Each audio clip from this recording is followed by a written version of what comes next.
सावधान। ओकारं बिंदु संयुक्तं नित्यं ध्यायन्ति योगिनः कामदं मोक्षदं चैव ओंकाराय नमो नमः। अविरल शब्द का नौका प्रक्षालित सकल भूतल कलंका मुनि विरूपासी तीर्था सरस्वती हर तुर दूरितम अज्ञानतिमिरांधा नाम ज्ञानांजन शलाकया चक्षुरुन्मिलितं येन तस्मै श्री गुरुवे नमः। श्री परम गुरुवे नमः। परंपराचार्य गुरुभ्यो नमः। सकल कलुषविध्वंसकं श्रेषां परिवर्धकं धर्म संबंधकं भव्य जीव मन प्रतिबोधकारकं पुण्य प्रकाश पापणासमिदं शास्त्रं श्री आदि पुराण ग्रंथराज नामधेयम अस्य मूल ग्रंथ कर्ता श्री सर्वज्ञ देवास्तदुत्तर ग्रंथ कर्ता श्री गंधर देवा प्रतिगंधर देवा तेषां वचोनुसारता महासाध्य श्रीमती जिनसेनाचार्य न विधिचितमिदं शास्त्रं श्रोतारः सावधानतया शृण्वन्तु। मंगलम भगवान वीरो मंगलम गौतमो गणि मंगलम कुंद कुंदाद्यो जैन धर्मोस्तु मंगलम सर्वमंगल मंगल्यम सर्वकल्याणकारकम प्रधानम सर्वधर्मानां जैनम जयतु शासनम जैनम जयतु शासनम जैनम जयतु शासनम सरस्वती नमस्तुभ्यं वरदे कामरूपिणी विद्यारंभं करिष्यामि सिद्धिर्भवतु मे सदा। दात्संग जिनवानी माता की जय। परम मांगलिक ग्रंथ आदि पुराण ग्रंथराज की जय। जिनसेन आचार्य की जय। पन्नालाल जी साहित्यकार की जय। अढ़ाई दीप में विराजमान सभी आचार्य उपाध्याय सर्व साधु के चरणों में नमोस्तु नमोस्तु नमोस्तु। सभी आरिका माता जी के चरणों में वंदामि वंदामि वंदामि। सभी छुल्लक छुल्लिका एलक के चरणों में इच्छामि इच्छामि इच्छामि। सभी प्रतिमाधारी के चरणों में ग्रुप में विराजमान प्रतिमाधारी के चरणों में वंदना वंदना वंदना। ग्रुप में विराजमान पूज्य जनों का सादर चरण स्पर्श सभी से सादर जय जिनेन्द्र। श्रीमते सकल ज्ञान साम्राज्य पद्मीयुषे धर्म चक्र वृत्ते भर्त्रे संसार भी मुसे। बोलो आदिनाथ भगवान की जय। शुरू करें भाई साहब। राजेंद्र भाई साहब शुरू करिए। राजेंद्र भाई साहब आप शुरू करिए। हाँ दीदी शुरू करिए। जो लोग देवादिदेव आदिनाथ भगवान की जय। आदरणीय अंजना दीदी को सादर वंदना। आदरणीय ललिता दीदी को प्रणाम। सभी श्रोताओं को जय जिनेन्द्र। आज 15वें पर्व की समरी कर रहे हैं। पेज नंबर 325 निकालेंगे। 325 15वां पर्व।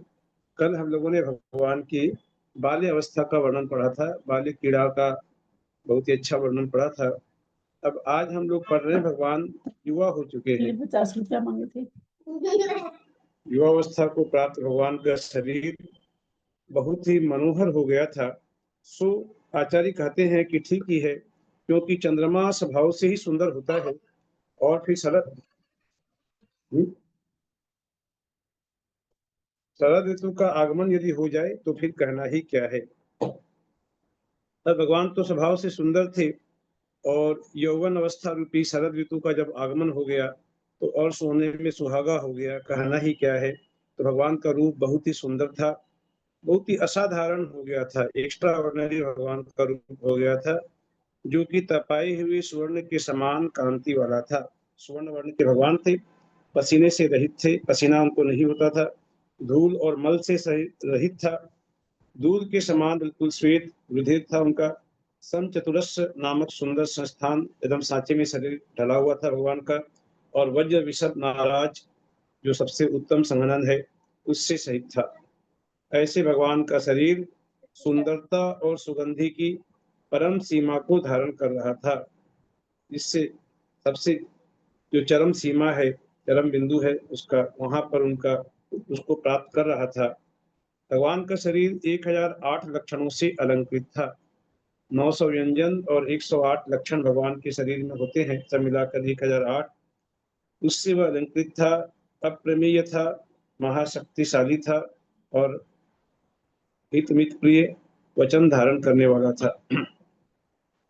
अब आगे भगवान के शरीर के नक्शी सौंदर्य का वर्णन करते हुए ऊपर से भगवान के शरीर के सौंदर्य का वर्णन करते हैं कि सबसे पहले केशों से सुंदरता का वर्णन आरंभ होता है कि काले काले केशों से युक्त तथा मुकुट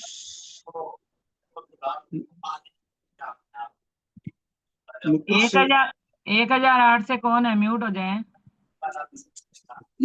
भैया जी कौन सा नंबर है? 15वां नंबर है, 325 नंबर प्लेस से शुरू हो रहा है। ठीक ठीक।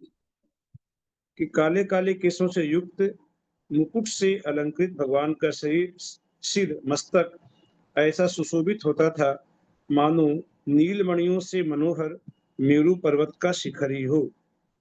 कि मेरू पर्वत का शिखर जो कि नीलमणियों से आच्छादित है, ऐसे नीलमणियों के समान भगवान स्वयं मेरू पर्वत के समान थे। और उनका मस्तक उस मेरू पर्वत का शिखर जो ऐसा शिखर जो नीलमणियों से सुसज्जित रहता है, वैसे काले काले बालों से सजा हुआ उनका मस्तक सुशोभित हो रहा था। मस्तक पर पड़ी हुई कल्प वृक्ष के पुष्पों की माला ऐसी अच्छी मालूम होती थी मानो हिमगिरी के शिखरों को घेर कर ऊपर से पड़ी हुई आकाश गंगा ही हो। आकाश जब बेटा भी काम करने दो अरे अरे जीता मत जब फिर से कहता हूँ, मस्तक पर पड़ी हुई कल्प वृक्ष के पुष्पों की माला, कल्प वृक्ष तो उस समय में थे नहीं, तो ये कल्प वृक्ष भगवान के लिए कल्प वृक्ष के पुष्प स्वर्ग से भेजा करता था इंद्र प्रतिदिन, जो कि हम लोग पढ़ चुके हैं। तो उन कल्प वृक्षों के पुष्पों की माला जो उनके मस्तक पर पड़ी हुई ऐसी मालूम होती थी मानो हिमगिरी के शिखरों को घेर कर ऊपर से पड़ी हुई आकाश गंगा ही हो। यहाँ भगवान के मस्तक की शोभा हिमगिरी के शिखरों से ली गई है और जो कल्प वृक्ष के पुष्पों की माला है उसकी शोभा आकाश गंगा से की गई है कि आकाश गंगा जिस प्रकार हिमगिरी के पर्वतों को घेर लेती है उसी प्रकार वह कल्प वृक्ष की माला उनके मस्तक को घेरे हुए थी। उनके चौड़े ललाट पट्ट पर, अब आगे नीचे आते हैं ललाट पट्ट से, कि ललाट पट्ट की शोभा ऐसी मालूम होती थी मानो सरस्वती देवी के सुंदर उपवन या क्रीड़ा करने की स्थल की शोभा बढ़ा रही हूँ। ललाट रूपी पर्वत के तट पर आश्रय लेने वाली भगवान की दोनों भौं रूपी लताएं, दोनों जो भौएं हैं उनकी लताओं से शोभा की गई कि लताएं, भौं रूपी लताएं ऐसी शोभित हो रही थी मानो कामदेव रूपी मृग को रोकने के लिए दो पास ही बनाए हों। आगे काली पुतलियों की शोभा की गई, उनके काली पुतलियां का वर्णन किया, मणियों के बने हुए कुंडल रूपी आभूषणों से उनके दोनों कान शोभायमान हो रहे थे। भगवान के मुख रूपी चंद्रमा में जो कांति थी वह तीन लोक में किसी भी दूसरी जगह नहीं थी। सो ठीक ही है, क्योंकि अमृत में जो संतोष होता है वह क्या किसी दूसरी जगह दिखाई देता है, कि अमृत को पीने वाला जो व्यक्ति है वह अन्य किसी पदार्थ से संतुष्ट नहीं होता।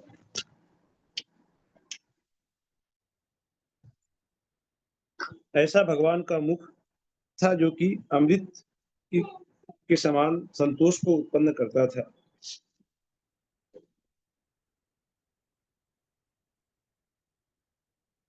चलो बाहर चल नहीं चलेगी तुम इसको बाहर लेके जाओ ना, देखो डिस्टर्ब करेगा उसी में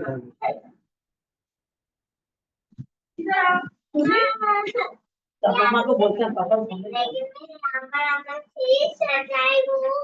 चुपचाप बैठो।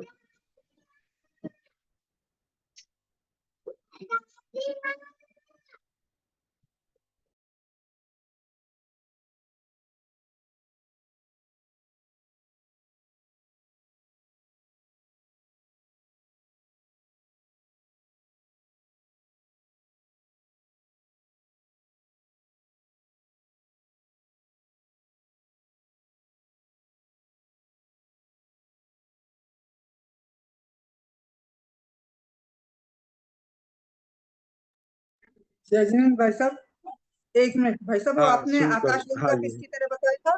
आकाश गंगा और कल्पवृक्ष किसकी तरह बताया था? हाँ, क्या पूछा दीदी? आकाश गंगा और कल्पवृक्ष बताया था ना, किसकी तरह बताया था आपने?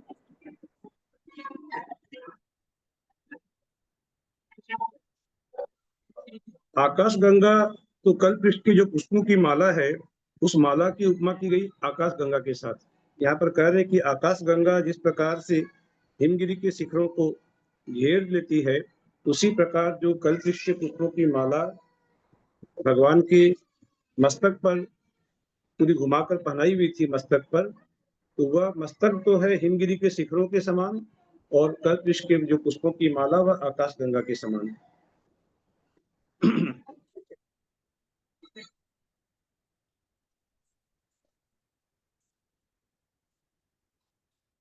उनका कंठ मनोहर रेखाओं को धारण कर रहा था। भगवान अपने वक्षस्थल पर महानायक अर्थात बीच में लगे हुए श्रेष्ठ मणि से युक्त हार को धारण कर रहे थे। जिस प्रकार सुमेरु पर्वत अपने शिखर पर पड़ते हुए झरने धारण करता है, उसी प्रकार भगवान ऋषभदेव अपने वक्षस्थल पर अतिशय देदीप्यमान इंद्रच्छद नामक हार को धारण कर रहे थे। भगवान का वक्षस्थल सरोवर के समान सुंदर था। बाजूबंद के संघटन से जिनके कंधे स्निग्ध हो रहे हैं और जो शोभा रूपी लता से सहित हैं, ऐसी जिन भुजाओं को भगवान धारण कर रहे थे, वे अभिष्ट फल देने वाले कल्प वृक्षों के समान सुशोभित हो रही थी। सुख देने वाले प्रकाश से युक्त तथा सीधी अंगुलियों के आश्रित भगवान के हाथों के नखों को आचार्य कहते हैं कि मैं समझता हूँ कि वे उनके महाबल आदि 10 अवतारों में भोगी हुई लक्ष्मी के विलास दर्पण ही थे। महाराज नाभिराज के पुत्र ऋषभदेव अपने शरीर के मध्य भाग में जिस नाभि को धारण कर रहे थे, किए हुए थे,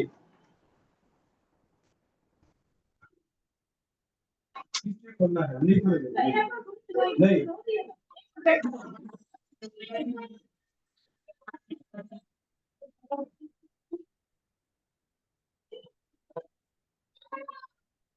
जिस नाभि को धारण किए हुए थे, वह लक्ष्मी रूपी हंसी से सेवित तथा आवर्त से सहित सरसी के समान सुशोभित हो रही थी।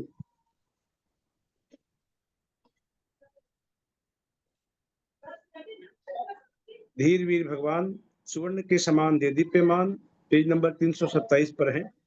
धीर वीर भगवान सुवर्ण के समान देदीप्यमान जिन 2 उरुओं को धारण कर रहे थे, वे ऐसे जान पड़ते थे मानो लक्ष्मी देवी के झूला के 2 ऊंचे स्तंभ ही हों। कामदेव रूपी हाथी के उल्लंघन न करने योग्य अर्गलों के समान शोभायमान भगवान की दोनों जंघाएं इस प्रकार उत्कृष्ट कांति को प्राप्त हो रही थी मानो लक्ष्मी देवी ने स्वयं उबटन कर उन्हें उज्जवल कर दिया था। पैरों के नख के अग्रभाग से लेकर सिर के बालों के अग्रभाग तक, माने पैरों के जो अग्रभाग से लेकर सिर के बालों के अग्रभाग तक, नख से लेकर शिख तक भगवान के शरीर की कांति प्रकट हो रही थी और ऐसी मालूम होती थी मानो उसे किसी दूसरी जगह अपनी इच्छा अनुसार स्थान प्राप्त नहीं हुआ था। जो शरीर की कांति इस प्रकार प्रकट हो रही थी कि मानो उस कांति को अन्य किसी जगह स्थान प्राप्त नहीं हुआ था, इसलिए वह कांति अनन्य गति होकर भगवान के शरीर में आ प्रकट हुई थी। अनन्य गति अर्थात ऐसा मार्ग जिस पर अन्य कोई निर्भर नहीं हो, कि उस कांति के लिए अन्य कोई उपाय नहीं था और वह भगवान के शरीर में ही वह सारी की सारी कांति आकर प्रकट हो गई। भगवान का शरीर स्वभाव से ही सुंदर था, वज्रमय हड्डियों के बंधन से सहित था, विष या शस्त्र आदि से उसे भेदा नहीं जा सकता था, इसलिए वह मेरु पर्वत की कांति को प्राप्त हो रहा था। जिस संघनन में वज्रमयी हड्डियां वस्त्रों से वेष्टित होती हैं और वज्रमयी कीलों से कीलित होती हैं, भगवान ऋषभदेव का वही वज्र ऋषभ नाराज संघनन था। वात, पित्त और कफ, इन 3 दोषों से उत्पन्न हुई व्याधियां भगवान के शरीर में कोई भी स्थान प्राप्त नहीं कर सकी थी, अर्थात भगवान का जो शरीर पूर्ण रूप से व्याधियों से रहित था, उनके शरीर में न कभी बुढ़ापा आता था, न कभी उन्हें खेद रहा था और न कभी उनका उपघात अर्थात असमय में उनकी मृत्यु हो, ऐसा हो सकता था। असमय में मृत्यु उनकी नहीं हो सकती थी। ये सब भगवान की विशेषताएं थी। वे केवल सुख के अधीन होकर पृथ्वी रूपी शैया पर पूजित होते थे। भगवान के शरीर का आकार, उनकी लंबाई, चौड़ाई और ऊंचाई सब ओर से हीनाधिकता से रहित था। न कहीं भी कोई जरा सा भी उसमें कहीं किसी भी तरह से हीन था या किसी भी तरह अधिक था। एकदम बिल्कुल सांचे में ढला हुआ उनका जैसे मपातुला शरीर, जो समचतुरस्र संस्थान उनका था। इस प्रकार यहाँ पर भगवान के रूप सौंदर्य का बहुत ही सुंदर विस्तार से वर्णन किया गया श्लोक नंबर 33 तक। अब आगे चलते हैं पेज नंबर 328 से कि उनके शरीर के शुभ लक्षण, कि जिस प्रकार सुमेरु पर्वत के मणिमय तट को पाकर ज्योतिषी देवों के मंडल अतिशय शोभायमान होने लगते हैं, उसी प्रकार भगवान के निर्मल शरीर को पाकर सामुद्रिक शास्त्र में कहे हुए जो लक्षण हैं वे अतिशय शोभायमान होने लगे थे। भगवान के निर्मल शरीर के संसर्ग को पाकर वे अतिशय जो लक्षण हैं जो सामुद्रिक शास्त्र में कहे हुए हैं वे सब वहां शोभायमान हो रहे थे। अनेक आभूषणों से उज्जवल भगवान कल्पवृक्ष की शोभा को धारण कर रहे थे। अब उनके शरीर में जो लक्षण है उन लक्षणों का यहाँ पर विस्तार से अनेक प्रकार के लक्षणों के नाम दिए, जैसे श्री वृक्ष, शंख, कमल, स्वस्तिक, सफेद छत्र, 2 मीन, 2 कुंभ, कच्छप, विमान, हाथी, मनुष्य, देवगंगा, गोपुर, चंद्रमा, सूर्य, उत्तम घोड़ा, तालवृंद तथा पंखा, रेशमी वस्त्र, चित्र विचित्र आभूषण, लक्ष्मी, सरस्वती, कामधेनु, सुवर्ण, जम्बूदीप, गरुड़, नक्षत्र, तारे, 8 प्रतिहारी, 8 मंगल द्रव्य आदि आदि को आदि लेकर इस प्रकार से 108 लक्षण भगवान के शरीर में थे। और मसूरी का आदि 900 व्यंजन उनके शरीर में विद्यमान थे, जो कि सब मिलाकर 1008 प्रकार के लक्षणों से उनका शरीर शोभायमान हो रहा था। इस मनोहर और श्रेष्ठ लक्षणों से 108 व्याप्त हुआ, लक्षण थे ना, 1008 कहाँ था? वही मैंने सब मिला के 1008 ही कहते हुए 900 व्यंजन, मैंने उसका भेद बताया अलग अच्छा, से 900 कि 108 लक्षण और 108 ही मसूरी अलग का है, भी 900 900 व्यंजन। व्यंजन अलग है। हाँ, तो कहने में जो है हम लोग हाँ। कहने की भाषा में यही कहते हैं कि 1008 लक्षण थे, जो कि उसका यहाँ पर ब्रेकअप ये बताया कि 108 लक्षण और 900 उसमें मसूरी का थी।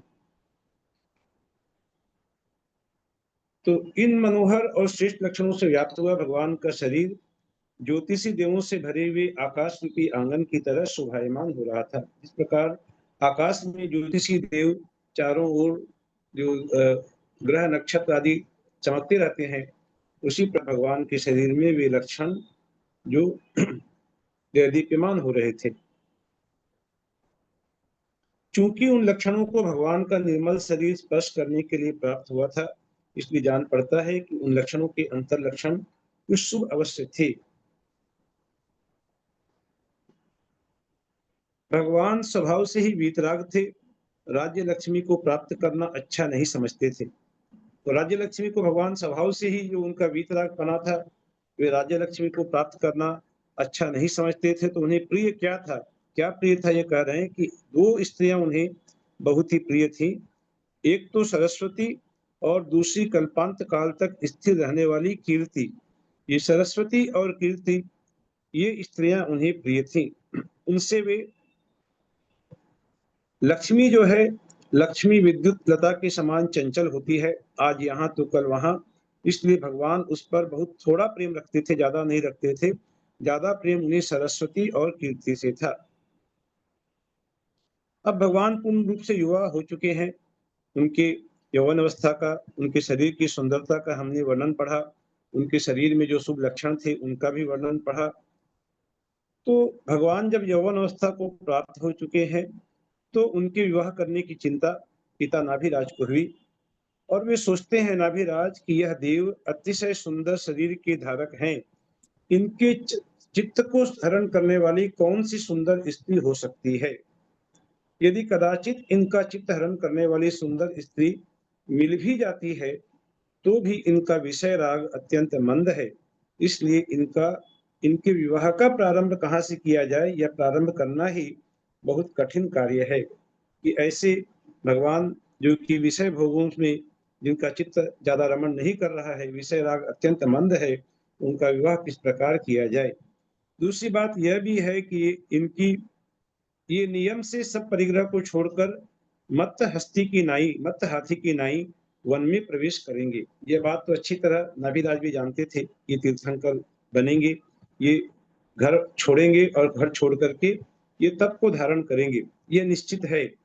तो तपस्या करने के लिए जब तक इनकी काल लब्धि आती है, काल लब्धि का इन्हें जब तक संयोग नहीं प्राप्त होता है, तब तक तो इनके लिए लोक व्यवहार के अनुरोध से किसी योग्य स्त्री का विचार करना चाहिए कि तब तक ये गृहस्थ अवस्था में रहें।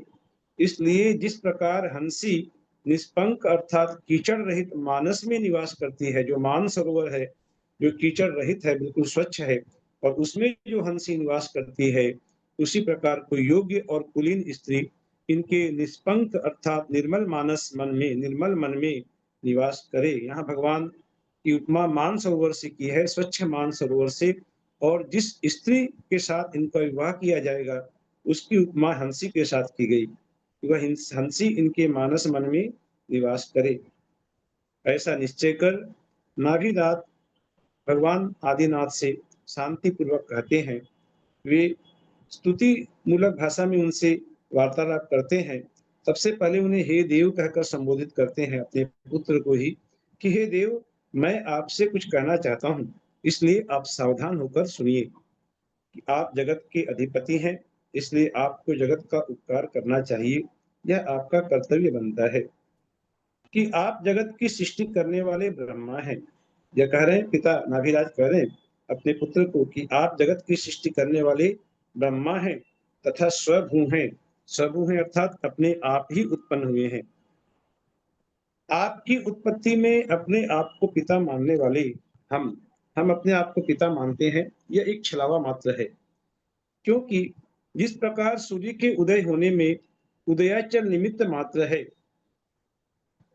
सूर्य तो अपने आप ही उदित होता है, उदयाचल तो एक निमित्त बना दिया गया कि वह वहां उदित होता है, लेकिन वह स्वयं उदित होता है। उसी प्रकार हम लोग तो निमित्त मात्र हैं। भगवान आप तो स्वयं ही उत्पन्न हुए हैं। आप माता के पवित्र गर्भगृह में कमल रूपी दिव्य आसन पर अपनी उत्कृष्ट शक्ति स्थापन कर उत्पन्न हुए हैं। वास्तव में यदि देखा जाए तो आप शरीर रहित हैं, निश्चय से आप शरीर रहित हैं। आपका शरीर अभी है, लेकिन वास्तव में आप शरीर रहित हैं। मैं आपका यथार्थ में पिता नहीं हूँ, निमित्त मात्र से ही पिता कहलाता हूँ। जिस प्रकार निमित्त मात्र से ही उदयाचल सूर्य के उदय होने का कारण कहा जाता है, उसी प्रकार नाभिराज स्वयं को उदयाचल के समान मानते हैं कि मैं निमित्त मात्र हूँ और ऋषभ देव सूर्य के समान हैं। मैं आपसे एक अभ्यर्थना करता हूँ, आप उसमें बुद्धि को लगाइए। हे ज्ञानियों में श्रेष्ठ, आप इस संसार में किसी इष्ट कन्या के लिए इसके साथ विवाह करने के लिए मन कीजिए, क्योंकि ऐसा करने से प्रजा की संतति का उच्छेद नहीं होगा। हे देव, आप इस विवाह कार्य को गृहस्थों का एक धर्म समझिए। यह विवाह कार्य जो है, यह धर्म पुरुषार्थ है। आप इसे गृहस्थों का एक धर्म समझिए। गृहस्थों को संतान की रक्षा में प्रयत्न अवश्य ही करना चाहिए। यदि आप मुझे किसी भी तरह गुरु मानते हैं, तो आपको मेरे वचनों का किसी भी कारण से उल्लंघन नहीं करना चाहिए। मैं जो कह रहा हूँ इसे आप स्वीकार कीजिए, क्योंकि गुरुओं के वचनों का उल्लंघन करना इष्ट नहीं है। इस प्रकार इंद्र ने भी भगवान के माता पिता की स्तुति की थी। कल हम लोगों ने पढ़ा था, तो इंद्र ने कहा था कि आप जगत गुरु के भी गुरु हैं, ऐसा सौधर्म इंद्र ने कहा था। तो ये कह रहे हैं कि आप यदि मुझे गुरु मानते हैं तो मेरी वचनों की रक्षा आपको करनी चाहिए। इस प्रकार वचन कहकर भगवान महाराज नाभिराज जब चुप हो गए, तो भगवान ने हंसते हुए ओम कहकर उनके वचन स्वीकार कर लिए, अर्थात विवाह करने की उनकी जो प्रार्थना थी उसे स्वीकृत किया। भगवान की अनुमति जानकर नाभिराज ने निशंक होकर बड़े हर्ष के साथ विवाह का बड़ा भारी उत्सव किया। महाराज नाभिराज ने इंद्र की अनुमति से सुशील सुंदर लक्षणों वाली सती और मनोहर आकार वाली 2 कन्याओं की याचना की। अब यहाँ पर इंद्र की अनुमति ये शब्द भी आया है, अर्थात इंद्र उनके परिवार का एक अभिन्न अंग था, मानो अभिन्न अंग था। जिस इंद्र ने इतना भारी उत्सव किया, गर्भ कल्याणक का उत्सव हुआ, जन्म कल्याणक का उत्सव हुआ, और प्रतिदिन वहां स्वर्ग से आभूषण आदि आते थे, तो वो उनके परिवार के सदस्य की तरह ही था। इसके पहले भी हमने पढ़ा था, कल भी पढ़ा था कि जब इंद्र जन्मोत्सव की क्रिया करके जब वहाँ भगवान नाभिराज महाराज के आंगन में जब इंद्र प्रवेश हुए और वहाँ पर माता पिता की खुशी का पारावार नहीं रहा, तब नाभिराज ने इंद्र की अनुमति से वहाँ पर उत्सव आरंभ किया। कि एक उत्सव तो देवों ने वहां किया सुमेरु पर्वत पर, और एक उत्सव हुआ अयोध्या में माता पिता के सानिध्य में जो उत्सव हुआ वह भी इंद्र की अनुमति से किया गया था। और यहाँ उन भगवान के लिए जो कन्याओं का चयन हो रहा है उसमें भी वे उसकी सलाह ले रहे हैं या उनकी अनुमति ले रहे हैं। और इंद्र की सहमति से उन दो कन्याओं को, जिनका जो कि कच्छ और महाकच्छ की बहनें थी, उनका नाम था यशस्वी और सुनंदा, उनके साथ भगवान का विवाह कर दिया गया। भगवान ऋषभ देव के विवाहोत्सव में मरु देवी बहुत ही संतुष्ट हुई। भगवान के विवाह उत्सव में सभी लोग आनंद को प्राप्त हुए थे।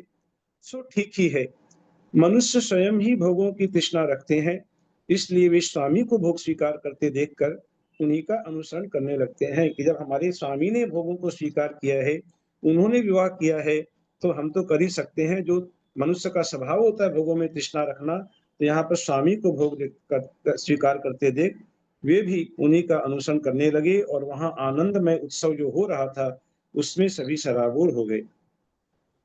वे दोनों देवियां जिनके साथ भगवान का विवाह किया गया था, वे दोनों देवियां अत्यंत सुंदर थी। वे ऐसी जान पड़ती थी मानो कामदेव रूपी मदोन्मत्त हाथी के मद की अग्रधारा ही हों। आगे पेज नंबर 332। उन देवियों के सौंदर्य का बहुत ही सुंदर यहाँ पर अतिशय पूर्ण वर्णन किया गया है। उन देवियों के गले में जो मुक्ताहार अर्थात मोतियों के हार पड़े हुए थे, वे मालूम होते थे कि उन्होंने अवश्य ही अपने नाम के अनुसार मुक्त प्लस आहार अर्थात आहार त्याग अर्थात उपवास रूप तप तपा था। इसलिए उन मुक्ताहारों ने, उन्होंने जो उपवास रूपी जो तप तपा था, उस तप के फल स्वरूप उन देवियों के कंठ और कुछ के स्पर्श से उत्पन्न हुए सुख रूपी अमृत को उन्होंने प्राप्त किया था। गले में पड़े हुए एकावली अर्थात एक लड़ के हार से वे दोनों स्त्रियां अत्यंत शोभायमान हो रही थीं। वे देवियां नखों की किरणें रूपी पुष्पों के विकास से हास्य की शोभा को धारण करने वाली कोमल सुंदर और सुसंगठित भुजलताओं को धारण कर रही थी। उन दोनों देवियों के मुख रूपी चंद्रमा भारी कांति को धारण कर रहे थे। अपने सुंदर मंद हास्य की किरणों द्वारा चांदनी की शोभा को बढ़ा रहे थे और देखने में संसार को बहुत ही सुंदर जान पड़ते थे। सुंदर भौहों वाली उन देवियों की दोनों भौहें नाम कर्म के द्वारा इतनी सुंदर बनी थी कि कामदेव की धनुष लता भी उनकी बराबरी नहीं कर सकती थी। आगे पेज नंबर 333। उन महादेवियों के कान नील कमल रूपी कर्ण भूषणों से ऐसी शोभा को धारण कर रहे थे मानो नेत्र रूपी कमलों की अतिशय लंबाई को परस्पर में नापना ही चाहते थे। वे देवियां ललाट तट पर लटकते हुए जिन अलकों को धारण कर रही थीं, अलक अर्थात माथे पर जो ललाट पर लटकते हुए बाल जो होते हैं कई स्त्रियों के, तो ये जिन अलकों को धारण कर रही थी वह सुवर्ण पट्ट के किनारे पर जड़े हुए इंद्रनील मणि समान अत्यंत सुशोभित हो रहे थे। जिन पर की पुष्पमालाएं ढीली होकर नीचे की ओर लटक रही थी, ऐसे उन देवियों के केश पाशों के विषय में लोग ऐसी उत्प्रेक्षा करते थे अर्थात ऐसा अनुमान करते थे कि मानो कोई काले काले सांप सफेद सांप को निगल कर फिर से उगल रहे हों। कि वो जो केश राशि थी, जो काले रंग के केश थे और उनका वह अत्यंत श्वेत वर्ण का था, तो ऐसा अनुमान करते थे मानो कोई काले सांप, जो केश रूपी काले सांप सफेद सांप को निगल कर फिर से उगल रहे हों। अर्थात उनका जो मुख था वह जो सफेद रंग का था, तो काले सांप सफेद नाग को निगल रहे हैं, अर्थात वह मुख उनकी केश राशि में कभी छिप जाता था और कभी प्रकट हो जाता था। वह मानो सांपों को निगल कर फिर से उगल रहे हों।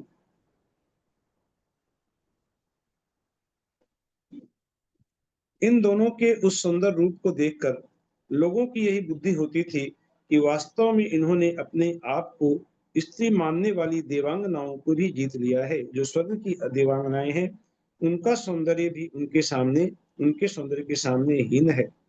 वरों में उत्तम भगवान ऋषभदेव उन देवियों से ऐसे शोभायमान हो रहे थे मानो कीर्ति और लक्ष्मी से ही शोभायमान हो रहे हों। और वे दोनों भगवान से इस प्रकार मिली हुई थी, इस प्रकार भगवान में मिल गई थी कि जिस प्रकार की महानदियां समुद्र से मिलती हैं, कि भगवान समुद्र के समान थे, तो वे दोनों देवियां महानदियों के समान थी। महानदियां जिस प्रकार समुद्र में आकर मिल जाती हैं, उसी प्रकार वे भगवान से मिल गई थी। वे देवियां बड़ी ही रूपवती थी, बड़ी कांतिमती थी, सुंदर थी और समस्त जगत को जीतने की इच्छा को धारण करने वाली कामदेव की पताका के समान थी।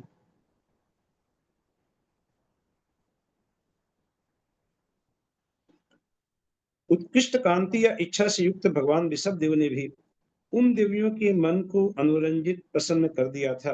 अनुरंजित अर्थात प्रसन्न कर दिया था। यद्यपि कामदेव भगवान ऋषभदेव के सामने अनेक बार अपमानित हो चुका था, अर्थात कामदेव की कहाँ पे एक कौन नहीं से चलती नंबर थी। पे आ गए सर? हाँ जी, से नंबर पे आ गए? कौन से कितना नंबर नंबर? पे आ गए आप? नंबर आगे अभी हाँ, 95 के आगे चल रहे हैं, 96 पढ़ रहे हैं अभी, पेज नंबर अच्छा नहीं। 333। मैंने बहुत विस्तृत वर्णन है, इसलिए पूरा नहीं पढ़ पा रहे हैं, बीच बीच में काफी छोड़ना पड़ रहा है क्योंकि समय की सीमा है अपनी, तो इसलिए कर रहे हैं। मतलब अभी तक हम लोगों ने पहले भगवान के सौंदर्य की शोभा का वर्णन पढ़ा, उसके बाद भगवान का जिन दोनों स्त्रियों के साथ विवाह हो रहा है, उन दोनों की सौंदर्य का हमने नक्सिक सौंदर्य का वर्णन पढ़ा। और अब आगे कह रहे हैं कि भगवान ऋषभदेव ने भी उन देवियों के मन को प्रसन्न कर दिया था। अब आगे कहते हैं 96 में कि भगवान ऋषभदेव के सामने कामदेव अनेक बार अपमानित हो चुका था, फिर भी यद्यपि कामदेव की एक नहीं चली थी भगवान के सामने, लेकिन फिर भी वह अपनी करनी से बाज नहीं आता था और वह गुप्त रूप से अपना संचार करता ही रहता था। विद्वानों को इसका कारण स्वयं विचार कर लेना चाहिए। मालूम होता है कि कामदेव स्पष्ट रूप से भगवान को बाधा देने के लिए समर्थ नहीं था, स्पष्ट रूप से उसमें कोई सामर्थ्य नहीं थी बाधा देने की, इसलिए वह शरीर रहित अवस्था को, अदृश्य अवस्था को वह प्राप्त हो गया कामदेव। और विजय की इच्छा रखने वाले पुरुष अनेक उपायों से सहित होते हैं, कोई न कोई उपाय कर ही लेते हैं। तो कामदेव शरीर रहित होने के कारण इन देवियों के शरीर में प्रविष्ट हो गया था। भगवान के सामने तो उसकी चली नहीं, तब वह देवियों के शरीर में प्रविष्ट हो गया था और वहां से वह प्रहार करता था। देवियों के शरीर में प्रविष्ट होकर वहां किले के समान स्थित होकर अपने बाणों के द्वारा भगवान को घायल करता था। कि जब वह स्पष्ट रूप से कामदेव असमर्थ हो गया था, तब देवियों का सहारा लेकर के अब भगवान जो है उन देवियों के संपर्क में आने के बाद अब भगवान कामदेव के बाणों से घायल हो रहे थे। इस प्रकार उन देवियों के साथ भोगों को भोगते हुए जगत गुरु भगवान ऋषभदेव का बहुत भारी समय निरंतर होने वाले उत्सवों से क्षण भर के समान बीत गया था।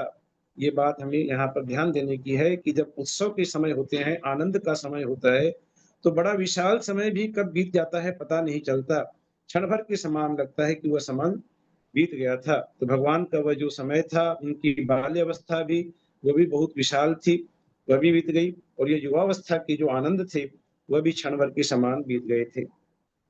इसके विपरीत यदि असाता वेदनीय कर्म का यदि उदय चलता हो, यदि शरीर में पीड़ा आदि हो, तो थोड़ा सा समय भी कितना भारी लगता है कि यदि रात को नींद नहीं आती है तो एक रात भी लगता है कितनी बड़ी भारी रात है। लेकिन यदि आनंद के समय हो, यहाँ आचार्य कहते हैं कि उत्सवों से क्षण भर के समान बीत गया था। किसी समय यशस्वती महादेवी राजमहल में सो रही थी। अब सोते समय यहाँ पर यशस्वती महादेवी के सपनों का वर्णन है कि उसने स्वप्न में ग्रसी हुई पृथ्वी को देखा, सुमेरु पर्वत को देखा, चंद्रमा और सूर्य को देखा, हंस सहित सरोवर को देखा और चंचल लहरों वाले समुद्र को देखा। सपनों को देखने के बाद बंदी जन जो सुबह सुबह मंगल पाठ करते हैं, यहाँ बंदी जन लिखा है, बंदी जन को हमें बंदी जन पढ़ना चाहिए कि जो प्रातःकालीन वंदना करते हैं वे बंदी जनों का शब्द सुनकर वह यशस्वती महादेवी जाग पड़ी। मंगल जो पाठ पढ़े जा रहे थे, बहुत ही सुंदर मंगल पाठ है, बहुत विस्तार के साथ दिया गया है, जिसका थोड़ा बहुत वर्णन हम लेते हैं कि किस प्रकार के मंगल पाठ कर रहे थे। कि वे पढ़ रहे थे कि हे दूसरों का कल्याण करने वाली और स्वयं सैकड़ों कल्याणों को प्राप्त होने वाली देवी, अब तू जाग, क्योंकि तू कमलिनी के समान शोभा धारण करने वाली है, इसलिए यह तेरा जागने का समय है। कि महादेवी को जगाया जा रहा था मंगल पाठ आदि के द्वारा, ये तेरे जागने का समय है, तू जाग। हे माता, पृथ्वी, मेरु, समुद्र, सूर्य, चंद्रमा और सरोवर आदि जो अनेक मंगल करने वाले शुभ स्वप्न तूने देखे हैं, ये तुम्हारे आनंद के लिए हूं।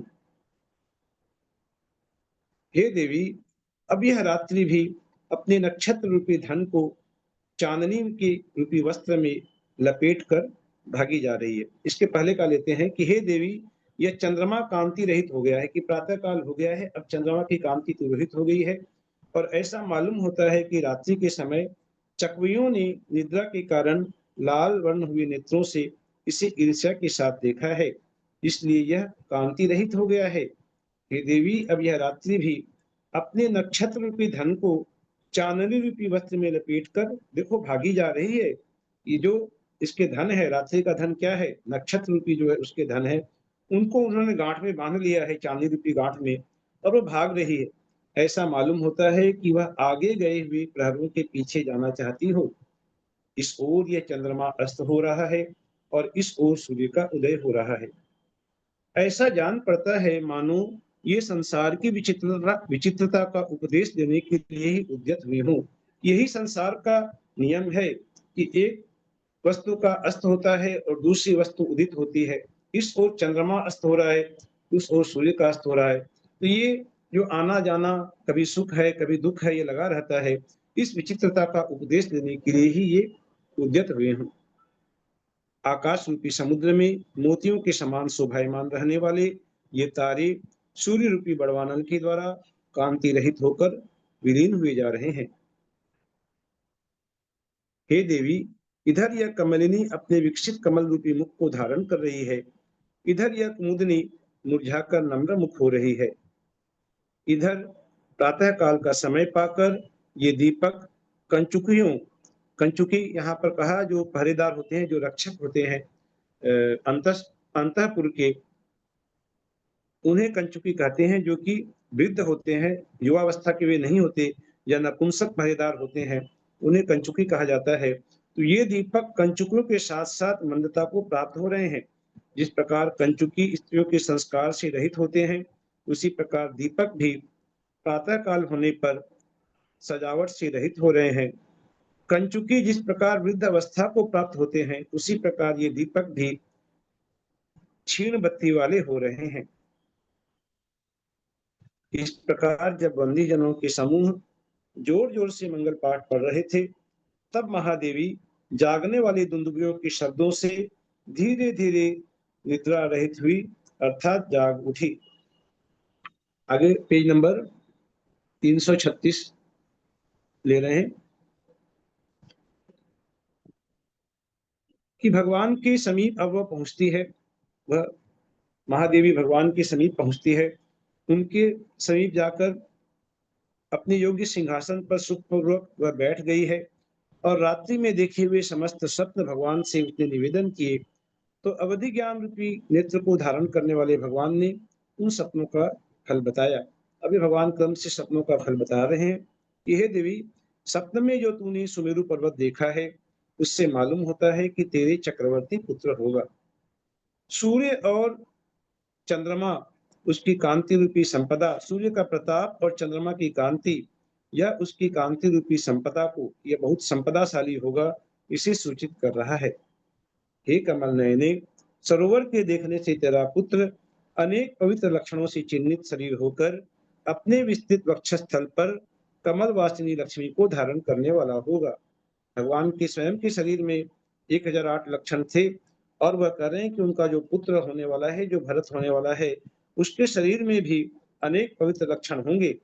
हे देवी, पृथ्वी का ग्रसा जाना देखने से मालूम होता है कि तुम्हारा पुत्र चक्रवर्ती होकर पूरी पृथ्वी का पालन करने वाला होगा।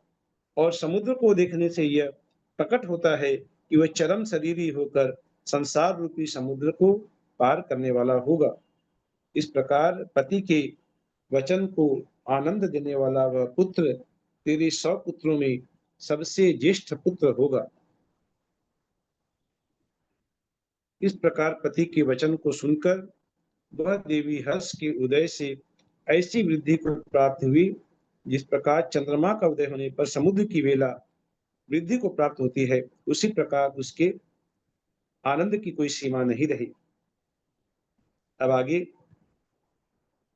जो भरत का जन्म होने वाला है भगवान ऋषभदेव के, उन भरत के पूर्व भावों का वर्णन करते हुए कहते हैं कि जो राजा अतिगृद्ध का जीव जो पहले व्याघ्र था, ये सब वर्णन हम लोग पढ़ चुके हैं कहीं पर इसी पुराण में, या शायद आगे आने वाला है, ये वर्णन आगे आने वाला हो। जब भरत के पूर्व भाव जब पूछे जाएंगे तब मुनि महाराज कहेंगे, शायद भगवान ऋषभदेव स्वयं कहेंगे, ऐसा मुझे ध्यान में आ रहा है। तो ये यहाँ कह रहे हैं कि जो अतिगृद्ध का जीव जो पहले व्याघ्र था, फिर देव हुआ, फिर सुबाहु हुआ, और फिर सर्वार्थ सिद्धि में अमिंद्र हुआ, वहां से च्युत होकर यशस्वती महादेवी के गर्भ में कर निवास करने लगा। कि भरत जो हमें चल करके उसका क्या है कि सब पहले अतिगृद्ध राजा रूप में थे, फिर शार्दूल बने। शार्दूल बन के उन्होंने वहां पर उनके मन में शायद आहार दान को देख करके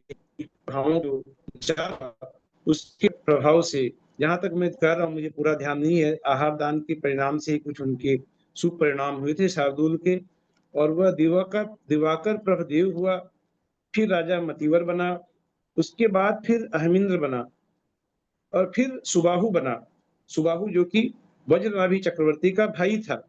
जो भगवान वज्रनाभि चक्रवर्ती की जब पर्याय में थे तो उनके भाई का नाम था सुबाहु, जो कि भरत की ही पूर्व पर्याय थी। और सुबाहु से फिर वे मुनि अवस्था को प्राप्त कर तप करते हुए फिर सर्वार्थ सिद्धि में अहमिंद्र देव हुए, और उसके बाद अब ये भरत माता की गर्भ में आकर निवास करने लगा, ऐसा यहाँ पर कहा। तो वह देवी भगवान ऋषभदेव के दिव्य प्रभाव से उत्पन्न हुए गर्भ को धारण कर रही थी। वीर पुत्र को पैदा करने वाली वह देवी अपने मुख की कांति तलवार रूपी दर्पण में देखती थी, और अतिशय मान करने वाली वह उस तलवार में पड़ती हुई अपनी प्रतिकूल छाया को भी नहीं सहन कर सकती थी। इस प्रकार का मान उन देवी का था। जिस प्रकार वर्षा के समय मयूर जल से भरी हुई मेघमाला को बड़ी उत्सुक दृष्टि से देखते हैं, उसी प्रकार भगवान ऋषभदेव भी उस गर्भिणी यशस्वती देवी को बड़ी उत्सुक दृष्टि से देखते थे। वो यशस्वती देवी जिसके गर्भ में रत्न भरे हुए हैं, गर्भ में ऐसा बालक जो आ गया है, जो चरम शरीरी बालक है, तो कहते हैं कि जिसके गर्भ में रत्न भरे हुए हैं ऐसी भूमि के समान थी, जिसके मध्य में फल लगे हुए हैं ऐसी बेल के समान थी, जिसके मध्य में सूर्य रूपी तेज छिपा हुआ है ऐसी पूर्व दिशा के समान शोभा को प्राप्त हो रही थी। मणियों से जड़ी हुई जमीन पर स्थिरता पूर्वक पैर रखकर मंद मंद गति से चलती हुई यशस्वती देवी ऐसी जान पड़ती थी मानो यह पृथ्वी हमारे ही भोग के लिए है, ऐसा मानकर उस पर मुहर लगाती जाती थी, अपनी छाप लगाती जाती थी। यह पृथ्वी है इसलिए है, न हमारे भोग के लिए है। परम उत्कृष्ट दोहला का उत्पन्न होना, वह गर्भवती थी यशस्वती, उसे दोहला भी उत्पन्न हुआ था। आहार में रुचि का मंद पड़ जाना, आलस्य सहित गमन करना, शरीर को शिथिल कर जमीन पर सोना, मुख का गालों तक कुछ कुछ सफेद हो जाना, आलस भरे नेत्रों से देखना, अधरोष्ठ का कुछ सफेद और लाल होना, और मुख से मिट्टी जैसी सुगंध का आना। इस प्रकार यशस्वती के गर्भ के सब चिन्ह भगवान ऋषभदेव के मन को अत्यंत प्रसन्न करते थे, और शत्रुओं की शक्तियों को शीघ्र ही विजय करता हुआ वह गर्भ धीरे धीरे बढ़ता जाता था। इस प्रकार 9 महीने व्यतीत होने पर उस यशस्वती महादेवी ने देदीप्यमान तेज से परिपूर्ण महापुण्यशाली पुत्र को उत्पन्न किया। अब यहाँ पर कैसा संयोग यहाँ पर वर्णन हमें पढ़ने को मिला है कि जो जन्म तिथि भगवान ऋषभदेव की थी जो नक्षत्र भगवान ऋषभ देव की जन्म का था, जो लग्न था, जो योग था, जो नक्षत्र थे वहां पर, वे सब के सब वैसे के वैसे भरत महाराज के भी थे। ये कहते हैं कि भगवान के जन्म समय में जो शुभ दिन, शुभ लग्न, शुभ योग, शुभ चंद्रमा, शुभ नक्षत्र आदि पड़े थे, उस समय चैत्र कृष्ण नवमी का दिन था, मीन लग्न था, ब्रह्म योग था, धन राशि का चंद्रमा था और उत्तराषाढ़ा नक्षत्र था। उसी दिन भगवान भरत का भी जन्मदिन था। तो जब चैत्र कृष्ण नवमी के दिन हम आदिनाथ भगवान का जो जन्मोत्सव मनाते हैं, तो साथ साथ हमें भरत भगवान का भी जन्मोत्सव मनाना चाहिए। दोनों पिता पुत्र का जन्मदिन एक ही था। उस दिन यशस्वती महादेवी ने सम्राट के शुभ लक्षणों से शोभायमान ज्येष्ठ पुत्र को उत्पन्न किया था। यह पहला पुत्र था, इसलिए उसे ज्येष्ठ पुत्र कह रहे हैं कि उसे उत्पन्न किया था। वह पुत्र अपनी दोनों भुजाओं से पृथ्वी का आलिंगन कर उत्पन्न हुआ था, इसलिए निमित्त ज्ञानियों ने कहा था कि वह पृथ्वी का अधिपति अर्थात चक्रवर्ती होगा। पेज नंबर 338 पढ़ रहे हैं अभी। वह पुत्र चंद्रमा के समान सौम्य था, इसलिए माता यशस्वती उस पुत्र रूपी चंद्रमा से रात्रि के समान सुशोभित हुई थी। कि पुत्र तो चंद्रमा के समान सुशोभित हुआ था और रात्रि जिस प्रकार चंद्रमा को धारण करती है, उसी प्रकार वह पुत्र भी चंद्रमा के समान सुशोभित था। या फिर ये कह सकते हैं वह सूर्य के समान तेजस्वी था, इसलिए भगवान ऋषभ देव उस बालक रूपी सूर्य से दिन के समान देदीप्यमान हुए थे। कि जो सरस्वती देवी थी वह तो रात्रि के समान शोभायमान थी, क्योंकि उसने चंद्रमा के समान पुत्र को धारण किया था अपने गर्भ में, और उसके पिता भगवान ऋषभ देव उस बालक रूपी सूर्य से दिन के समान शोभायमान हुए थे। कि माता यशस्वती तो रात्रि के समान शोभायमान हुई थी और पिता ऋषभ देव उस भरत रूपी सूर्य को पाकर दिन के समान शोभायमान हुए थे। इस प्रकार चंद्रमा का उदय होने पर अपनी वेला सहित समुद्र जिस प्रकार हर्ष को प्राप्त होता है, उसी प्रकार पुत्र का जन्म होने पर दादा दादी अर्थात महारानी मरुदेवी और महाराज नाभिराज वे भी परम हर्ष को प्राप्त हुए थे। पूरा परिवार आनंद मग्न था ऐसे पुत्र को पा करके। तुरही, दुंदुभी, झल्लरी, सहनाई आदि अनेक बाजे उस समय मानो हर्ष से शब्द कर रहे थे। उस समय आकाश में जय जय इस प्रकार देवों की वाणी बढ़ रही थी और देवियों के चिरंजीव रहो इस प्रकार के शब्द समस्त दिशाओं में अतिशय रूप से विस्तार को प्राप्त हो रहे थे। जिन्होंने अपने सौंदर्य से अप्सराओं को जीत लिया है और जिन्होंने अपनी नृत्य कला से देवों की नर्तकियों को पराजित कर दिया है, ऐसी नृत्य करने वाली स्त्रियां बढ़ते हुए ताल के साथ नृत्य तथा संगीत प्रारंभ कर रही थी। Page number 339। जिस प्रकार समुद्र की वृद्धि होने से उसके किनारे की नदी भी वृद्धि को प्राप्त हो जाती है, उसी प्रकार राजा के घर उत्सव होने से समस्त अयोध्या नगरी उत्सव से सहित हो रही थी।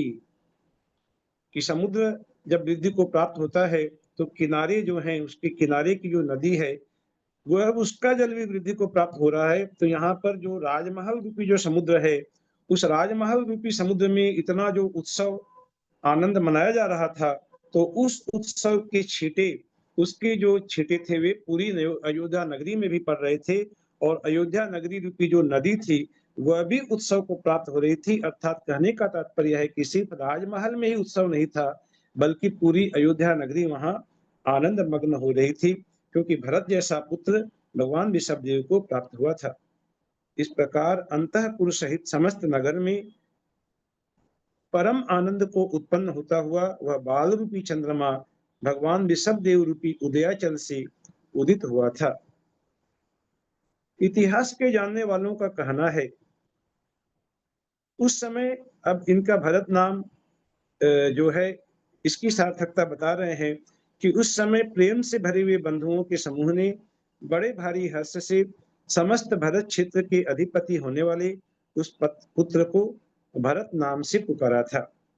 इतिहास के जानने वालों का कहना है कि जहां अनेक आर्य पुरुष रहते हैं, ऐसा यह हिमवन पर्वत से लेकर समुद्र पर्वत तक का चक्रवर्तियों का क्षेत्र उसी भरत पुत्र के नाम के कारण भारतवर्ष इस रूप से प्रसिद्ध हुआ। यह हमारा देश भारतवर्ष के नाम की सार्थकता को यहाँ बताया, क्योंकि भरत जैसा राजा इस भारतवर्ष में था, इसीलिए इसका नाम भारत हुआ।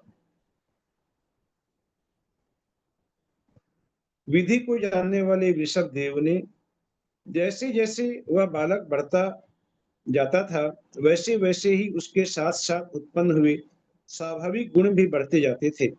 ऐसा मालूम होता था मानो वे गुण उसकी सुंदरता पर मोहित होने के कारण ही उसके साथ साथ बढ़ रहे थे।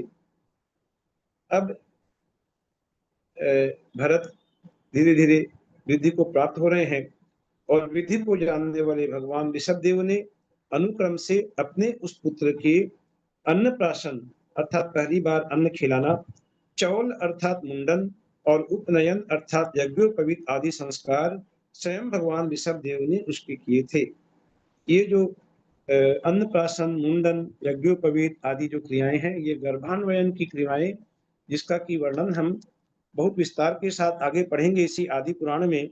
इसके 38वें 39वें पर्व में जब हम पढ़ेंगे कि जिन भरत महाराज का ये क्रियाएं हुई हैं जो भगवान ऋषभदेव ने की है, वे भरत ही जब चक्रवर्ती पद को प्राप्त कर लेंगे और फिर वे चौथे ब्राह्मण वंश की जब स्थापना करेंगे, तो ब्राह्मणों को जो उन्होंने विस्तृत उपदेश दिया था, दीक्षान्वयन, क्रियान्वयन आदि जो क्रियाओं का विस्तार से उपदेश दिया था, इसका सारा का सारा वर्णन हमें सारी की सारी क्रियाएं पढ़ने को मिलेंगी।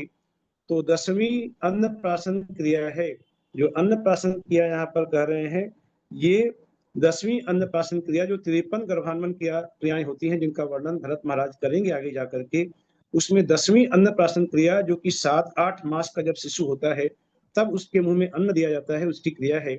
और जो ये चौल क्रिया कह रहे हैं, मुंडन क्रिया, यह 12वीं मुंडन क्रिया है, जो कि 1 वर्ष का जब बालक हो जाता है तो 1 वर्ष का होने के बाद किसी शुभ दिन यह मुंडन क्रिया या चौल क्रिया यह की जाती है। और जब वह बालक 8 वर्ष का होता है तब 14वीं उप क्रिया है, जिसका नाम है उपनयन क्रिया अर्थात यज्ञोपवीत क्रिया, जो कि करके इस प्रकार उसमें भी संस्कार दिए जाते हैं। भैया जी तो एक बार इसको बता दीजिए ना फिर से। हाँ, ये अन्नप्राशन को देखिए, यहाँ पर हम लोग आगे पढ़ेंगे जाकर के कि 53 गर्भान्वयन की क्रियाएं हैं, जो 53 क्रियाओं का सबका नाम हमें पढ़ने को मिलेगा एकदम सीरियल वाइज, आगे जो भरत महाराज उपदेश देंगे उसमें हम जब पढ़ेंगे, अभी भी आप निकालेंगे 38 या 39वां पर्व निकालेंगे, तो उसमें मिलेगा कि अन्नप्राशन क्रिया जो यहाँ बताया ये 10वीं क्रिया है, जो कि 7 या 8 माह का बालक होता है तब की जाती है। और मुंडन क्रिया जो है वह 12वीं क्रिया है, जो कि 1 वर्ष का बालक होने के बाद किसी शुभ दिन इस मुंडन क्रिया को किया जाता है। और उपनयन क्रिया जो जनेऊ संस्कार होता है बालक का, यह 8 वर्ष का होने के बाद की जाती है, और यह 14वीं क्रिया है, जो कि इन क्रियाओं को स्वयं भगवान ने अपने पुत्र भरत की में किया था, और इस प्रकार भरत को बहुत ही उत्तम संस्कार दिए थे। और भरत ने उन्हीं संस्कारों को प्राप्त कर जब वे चक्रवर्ती हुए तो उन्होंने ब्राह्मणों को बहुत विस्तृत उपदेश इन क्रियाओं का दिया था। 12वीं क्रिया कौन सी बताई भैया जी?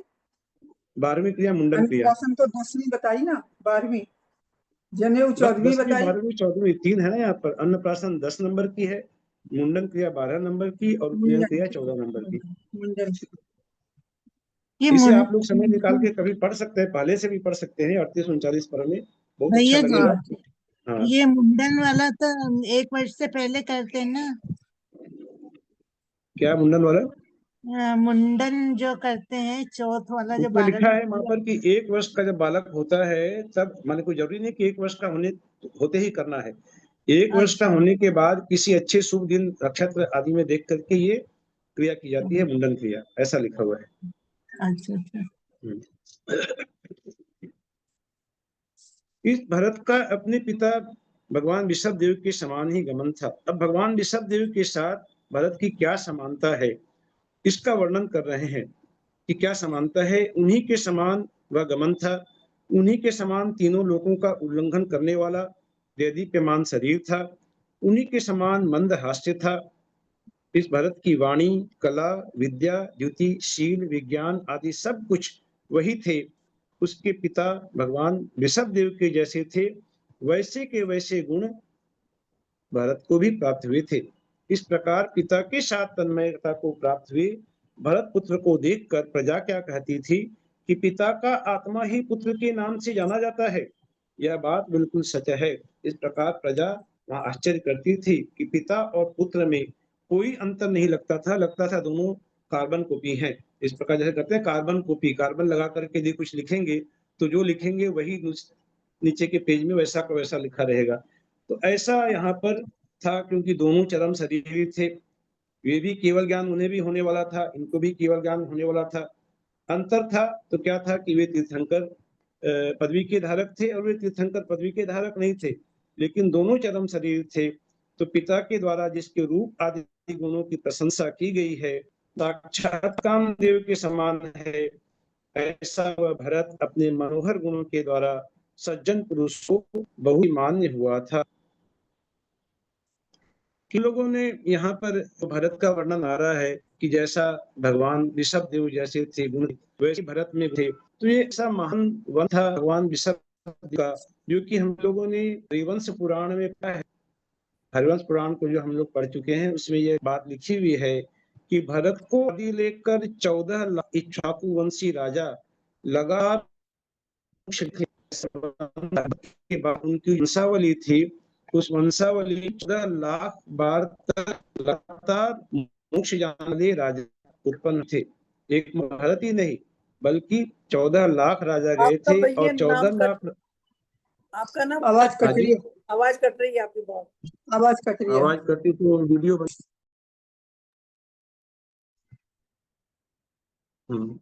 अभी वीडियो बंद कर दिया है, अभी भी चालू है। अभी मैंने वीडियो बंद कर दिया, अभी आवाज ठीक आ रही है क्या? देखिए आवाज आ रही है अभी? हाँ।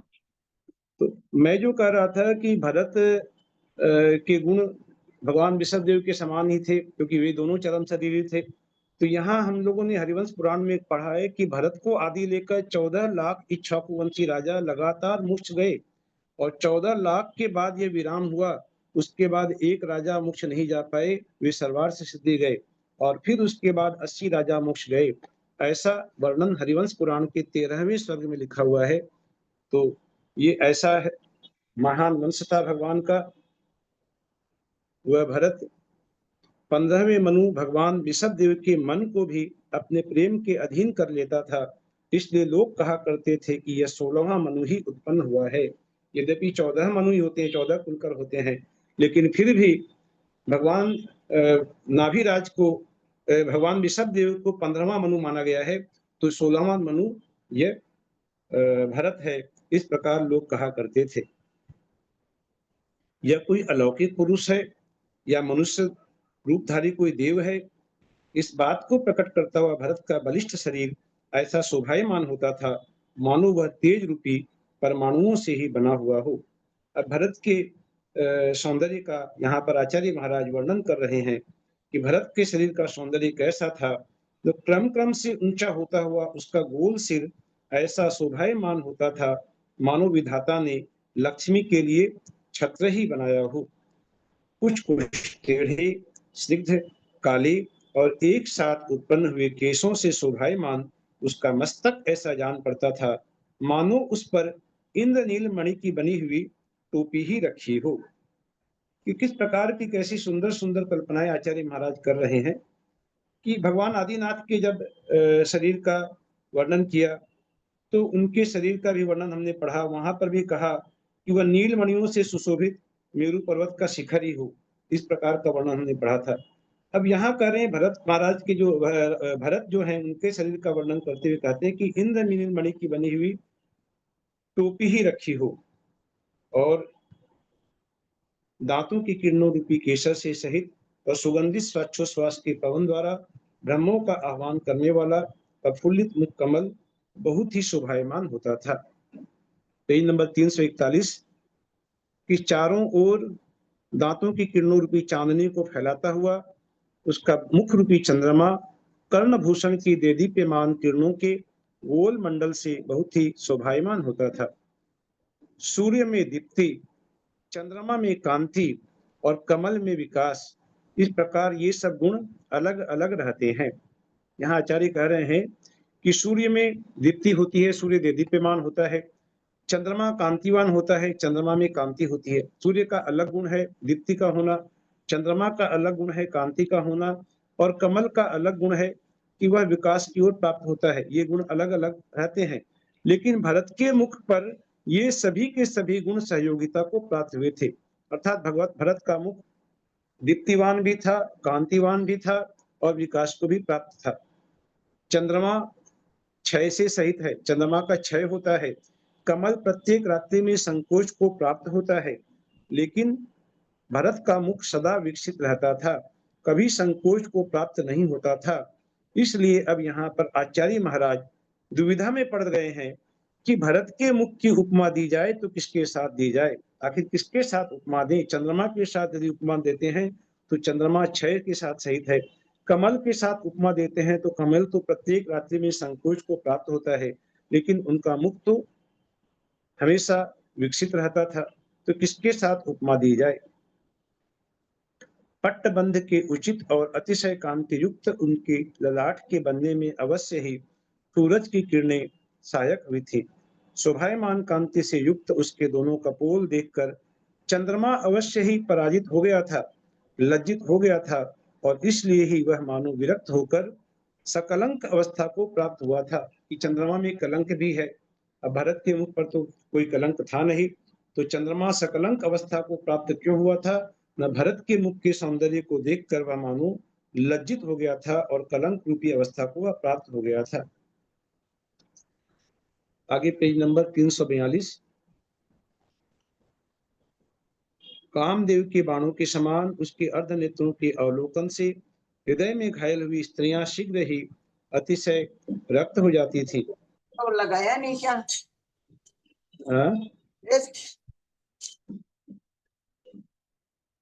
पेज नंबर 342 है।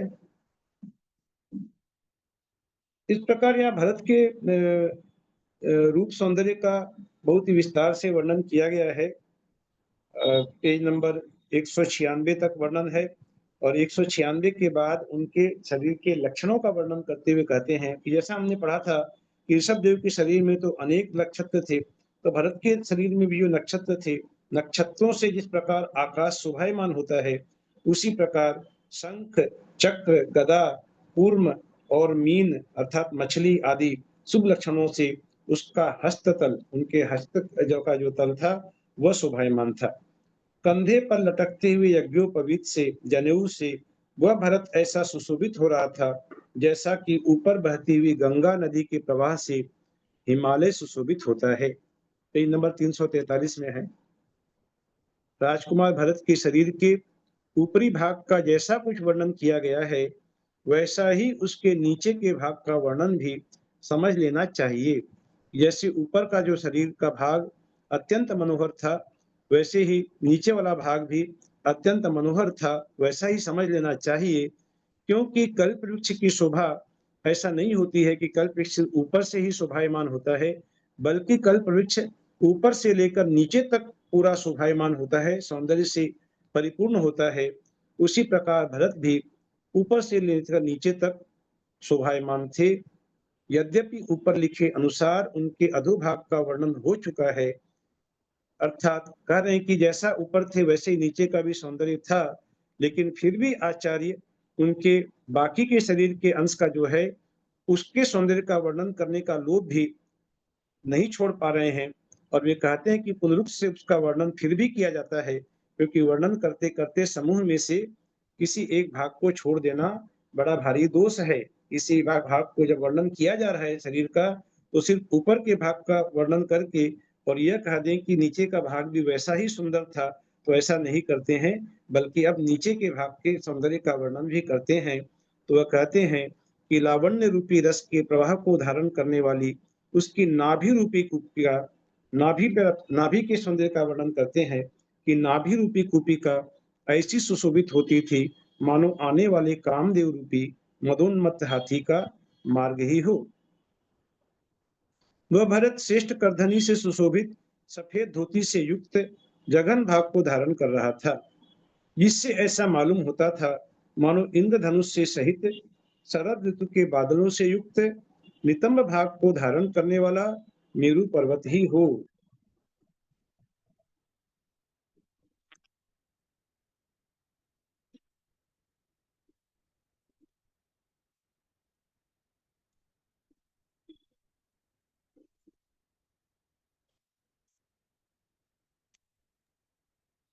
एक मिनट जरा समय आ रहा हूं।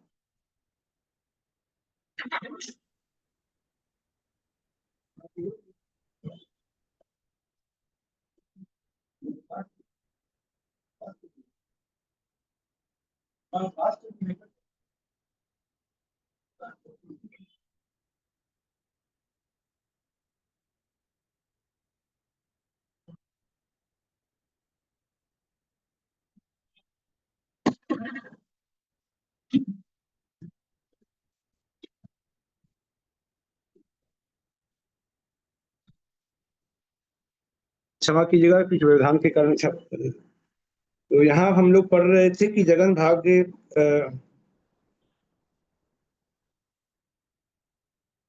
हाँ, नितंब भाग को धारण करने वाला मेरु पर्वत ही हो।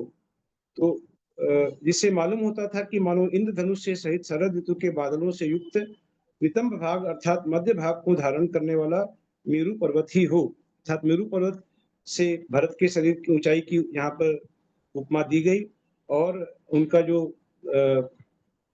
नितंब भाग था वह अत्यंत शोभायमान हो रहा था। जैसा कि हम लोग इसके पहले पढ़े हैं, आदिनाथ भगवान के समय में, जन्माभिषेक के समय जो सुमेरु पर्वत का वर्णन हमने पढ़ा था, उस समय भी ये पढ़ा था कि सुमेरु पर्वत का नितंब भाग जो भद्रशाल वन है वह नितंब भाग के समान था। ऐसा हम लोगों ने वर्णन पढ़ा था। तो वैसा ही वर्णन यहाँ कर रहे हैं कि नितंब भाग को धारण करने वाला वह धोती से युक्त अत्यंत सुशोभित हो रहा था।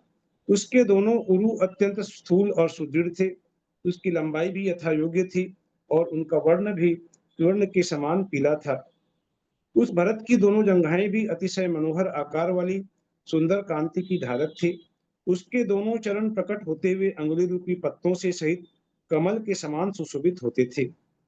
उसके चरण कमलों में चक्र, छत्र, तलवार, दंड आदि 14 रत्नों के चिन्ह बने हुए थे। इसके पहले हमने पढ़ा था कि हस्ततल में जो चिन्ह थे, शंख, चक्र, गदा आदि, वे हस्ततल में थे, और चरण कमलों में चक्र, छत्र, तलवार, दंड आदि 14 रत्नों के चिन्ह बने हुए थे। सो ऐसे जान पड़ते थे मानो ये 14 रत्न लक्षणों के छल से भावी चक्रवर्ती की पहले से ही सेवा कर रहे हों, कि वे पहले से ही आकर उनके शरीर में विराजमान हो गए हों लक्षणों के बहाने से। Page number 344। समय भी काफी आगे पार हो गया है। तो उसके शरीर संबंधी बल का वर्णन केवल इतने से ही हो जाता है। भरत के लिए कह रहे हैं कि उनके शरीर संबंधी बल का वर्णन क्या किया जाए, इतना कहना ही काफी है कि वह चरम शरीरी था, अर्थात वह उसी शरीर से मोक्ष जाने वाले था, और उसके आत्मा संबंधी बल का वर्णन दिग्विजय आदि बाह्य चिन्हों से हो जाता है। तो आचार्य कहते हैं कि शरीर संबंधी बल का वर्णन क्या किया जाए, क्योंकि वह चरम शरीरी था, इतना कहना ही पर्याप्त है। फिर भी आचार्य उसके शरीर का वर्णन कर रहे हैं, भरत महाराज के शरीर का वर्णन कर रहे हैं, करते हुए कह, यद्यपि अभी भरत महाराज वे नहीं हुए हैं, अभी युवराज हैं, तो उनके शरीर का वर्णन करते हुए कह रहे हैं कि चक्रवर्ती के क्षेत्र में रहने वाले समस्त मनुष्य और देवों में जितना बल होता है उससे कई गुना अधिक बल चक्रवर्ती की भुजाओं में था। तो चक्रवर्ती रूप को जब प्राप्त करेंगे तो चक्रवर्ती की भुजाओं में, यहाँ पर दीदी एक थोड़ी जिज्ञासा है कि ये चक्रवर्ती पद को धारण करेंगे तब ऐसा बल प्राप्त करेंगे या अभी भी ऐसे बल को प्राप्त है? जो वर्णन कर रहे हैं चक्रवर्ती, यहाँ पर लिख रहे हैं कि चक्रवर्ती की भुजाओं में था।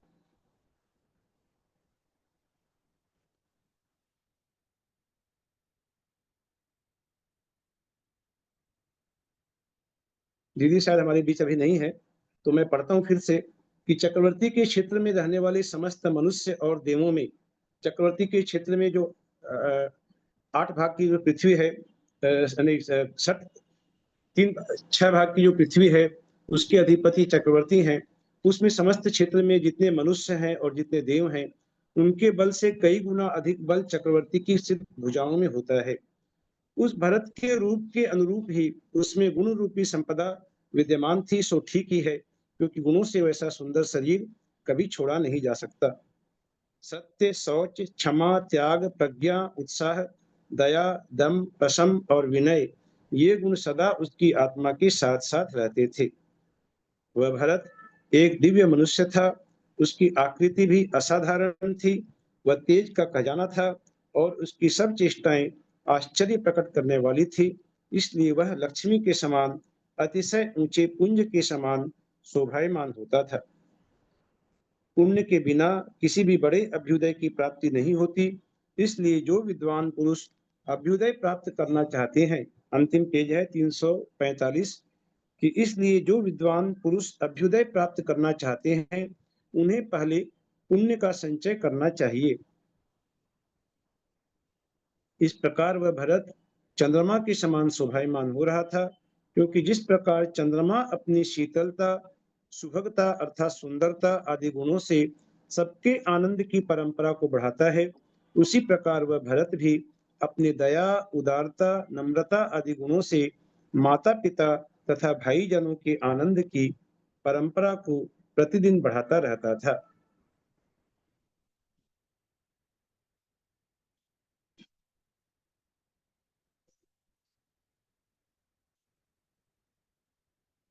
उदयाचल पर्वत ने जिस प्रकार अपने समीपवर्ती छोटे छोटे पर्वतों से पृथ्वी तल पर आक्रमण कर लिया है, उसी प्रकार भरत ने भी अपने पाद अर्थात चरणों से दिग्विजय के समान समस्त पृथ्वी तल पर आक्रमण किया था। उदयाचल जिस प्रकार पृथ्वी के विशाल भार को धारण करने के लिए समर्थ है, उसी प्रकार भरत भी पृथ्वी का विशाल भार धारण करने के लिए समर्थ था।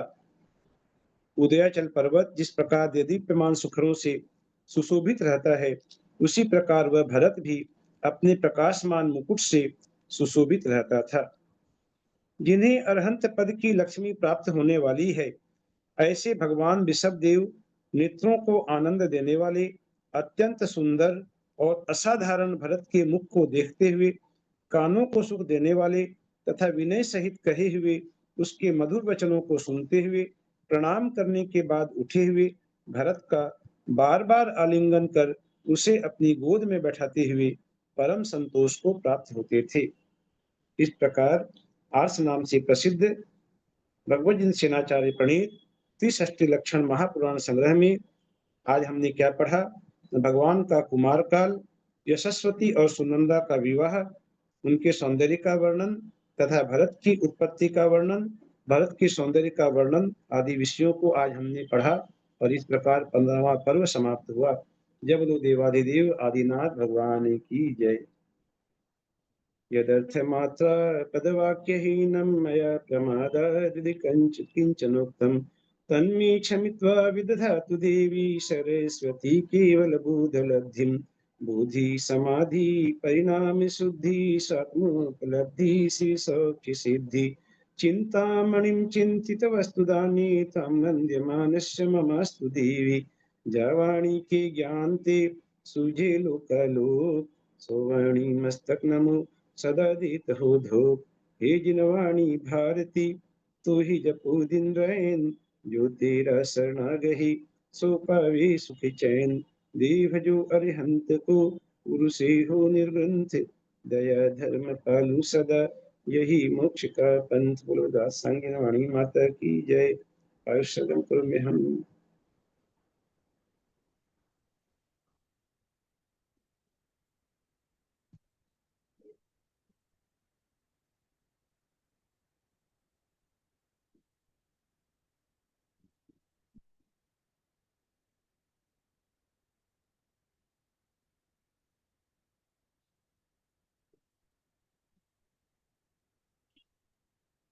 प्रतिमाधारी को वंदना। गणों का सादर चरण स्पर्श। राजधर भाई साहब को सादर जय जिनेन्द्र। अंजना जी को वंदना, भैया जी बड़ों को को प्रणाम, ललिता भाई को प्रणाम, सबको सादर ललिता जय जी जय। को सादर ललिता जी चरण को भैया जी वंदना, को प्रणाम, सभी सभी बड़ों को बड़ों को सादर प्रणाम, जय, अंजना जी को सभी को वंदना, सादर सभी को जय जय जय, भैया जी को सादर जय जय, दीदी को ललिता को प्रणाम, सादर जय जय। सभी बड़ों को भैया जी सादर को ललिता जी सादर को जय जो दीदी। करते हैं, सभी अंजना बड़ों जी को को वंदना, प्रणाम, सभी बड़ों को सादर सादर जय जय जी से जितेंद्र सादर और वंदना, सबको जय ललिता जी जय। हम भाई सबसे सादर प्रणाम, सभी को सभी बड़ों सादर से सादर प्रणाम, सभी से जय जिनेंद्र। सभी को बच्चों सादर जय जिनेंद्र। को प्रणाम, जय जिनेंद्र। ललिता जी को चरण स्पर्श, भैया जी को प्रणाम। को जय जिनेंद्र। पेपर के लिए बेस्ट ऑफ लक। आदरणीय अंजना दीदी को वंदना, ललिता जी को प्रणाम, सभी श्रोताओं को जय जिनेंद्र और आज की परीक्षा के लिए बहुत बहुत शुभकामनाएं। बहुत अच्छा रिजल्ट। कल का पेपर भी बहुत लंबा पेपर था, 45 प्रश्न होने के बावजूद भी सबने बहुत उत्साह के साथ परीक्षा दी और अनेक लोगों को सबको प्राय सबको बहुत अच्छे नंबर प्राप्त हुए।